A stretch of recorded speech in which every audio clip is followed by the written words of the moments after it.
Next is Tom Lanier, who we introduced earlier as a drum major from the year 63-64.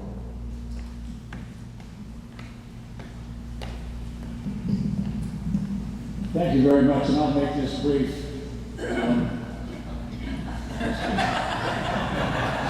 When I got the call from Barry about this whole thing happening, I could not have been more enthusiastic in saying yes. People in Statesville sometimes still call me Tommy. I know if anybody calls me Tommy Lanier, they're from Statesville. I don't know if Jim Calabrese even knows this, but he was the first one to really call me Tom.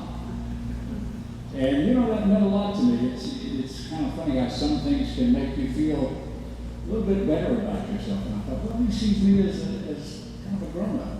I was very impressed by that.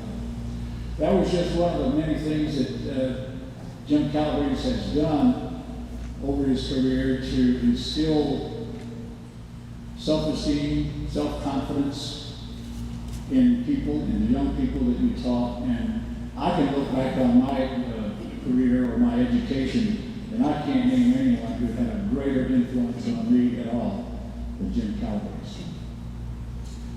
I was, I guess in I was a class of 64. So I was the third drum major under Jim Calabrese.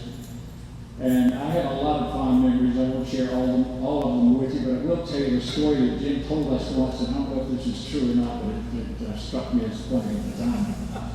He was talking about the time he came down from Pennsylvania, and he was dating a girl from down south, getting used to that southern accent. He went to the door and called on her, had some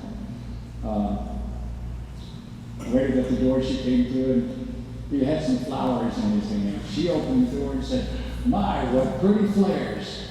He turned around and was looking for the flares. He thought they were fireworks. It was actually flowers that she was trying to say. I also have some fond memories of riding back from Krispy Kreme in Charlotte in a station wagon full of Krispy Kreme donuts. Jim Calabrese just burst upon the scene here at Statesville.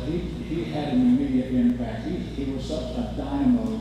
He could get people to, well, he got Statesville High School, whose colors were blue and gray, to wear red tunics, black slacks, and bearskin caps. And he sold it. He was a salesman too. And created such pride in all of us. I was in my sophomore year when Jim came, and had some of the best experiences of my life being in that band. As a matter of fact, I admired Jim Calabrese so much that I decided I would go to Appalachian State University and become a band director.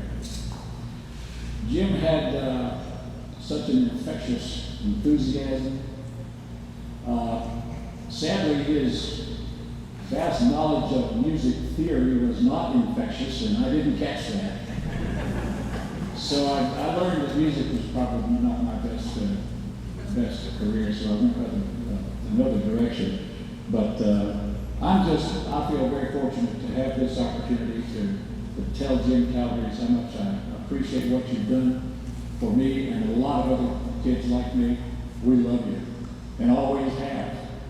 And I wish you nothing but the best. Thank you very much for everything.